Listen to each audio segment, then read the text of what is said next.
Banyak orang yang mengatakan bahwa para kontestan di musim pertama Wilderness Solo memiliki kekuatan yang rendah. Jadi, benarkah hal itu benar?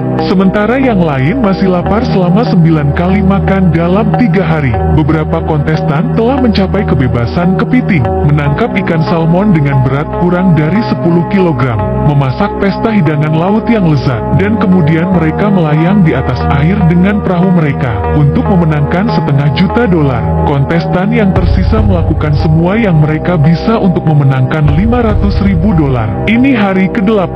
Ada 4 kontestan yang tersisa di lapangan. Untuk mengisi protein mereka, Sam datang ke pantai pagi-pagi sekali untuk menangkap ikan. Dia melihat banyak kepiting kecil di daerah itu beberapa hari yang lalu. Itu adalah jenis energi yang dia butuhkan setiap hari. Dia bekerja keras selama setengah jam dan akhirnya mendapatkan 33 kepiting kecil. Menurut jumlah 3 kepiting per hari, dia akan bisa memberi makan dirinya sendiri selama 10 hari ke depan.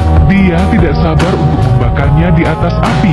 Saat sudah matang, dia mencicipinya. Rasanya sangat enak. Ini adalah makanan kepiting terbaik yang pernah dia makan. Sekarang mereka berada di padang gurun. Rasa lapar adalah bumbu terbaik mereka. Chuto Lucas. Mulai hari ini, dia secara resmi membangun perahunya sendiri. Dari kelihatannya, ini akan memakan waktu setidaknya 10 hari. Pertama, dia akan memotong papan kecil untuk haluan. Kemudian, kita akan mendapatkan beberapa batang kayu lurus untuk lunas dan mengikatnya dengan aman. Dan Anda punya busur yang cukup bagus, meskipun sudah gerimis selama beberapa hari. Lucas tidak berhenti mengerjakan perahunya.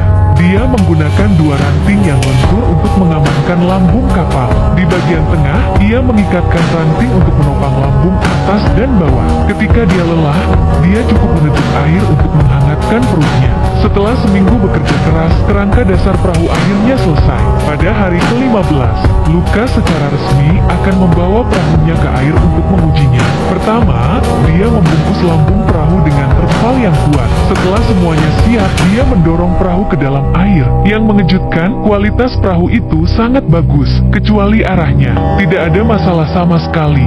Saatnya untuk mengambil alih balapan ke sisi Alan untuk mendapatkan beberapa protein. Dia memasang jaring insang di tepi sungai beberapa hari yang lalu, memikirkan kemungkinan memanen lebih banyak ikan daripada yang bisa dia makan. Dia berencana membangun dapur terpisah di luar kamp. Setelah kerangka dasarnya terpasang, ia harus menutupinya dengan rapi dengan dahan pohon cemara. Ini adalah satu-satunya cara untuk mencegah pembasahan sebanyak mungkin. Sudah lebih dari 3 jam bekerja di tengah hujan.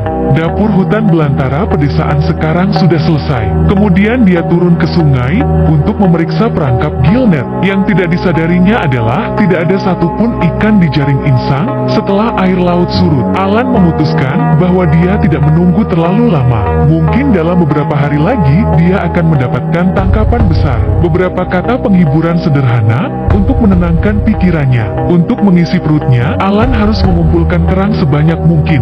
Setelah mengumpulkan sepanci penuh kerang, dia kembali ke perkemahan dan memanggangnya di atas api. Hanya dalam waktu 10 menit, Alan sudah tidak sabar untuk menikmati rasanya. Rasanya sangat pas, tidak terlalu asin, tidak terlalu hambar. Kandungan proteinnya jelas lebih tinggi dari daging sapi. Ke sisi Mickey, seminggu hujan membuat pakaiannya berjamur. Hari ini, saat cuaca sedikit membaik, dia harus menjemur semua pakaiannya di bawah sinar matahari. Hal terbaik yang bisa terjadi saat jamur seperti ini mengenai kulit Anda. Skenario terbaik adalah kemerahan, bengkak, dan iritasi. Skenario terburuknya adalah bisul kulit. Tidak akan baik jika dia tidak mendapatkan hadiah uang, tetapi jatuh sakit dan harus membayar biaya pengobatan. Saat malam tiba, Mickey takut untuk tidur. Baru saja dia menyadari bahwa tali bahunya dipenuhi jamur. Berada di lingkungan seperti ini dalam waktu yang lama dapat menyebabkan rematik. Jika cuaca tidak membaik, dia sudah siap untuk menyerah. Dia datang ke sisi Sam. Dia telah memakan semua kepiting di pantai selama beberapa hari terakhir. Dia kehabisan protein. Dia akan berkeliling dan mengumpulkan rumput laut raksasa. Dia akan membawanya kembali ke perkemahan, memotongnya menjadi potongan-potongan panjang dan tipis, dan memanaskannya di atas lempengan. Ketika dia mencicipinya, Rasanya seperti gelang kulit, rasanya tidak seenak yang dia harapkan.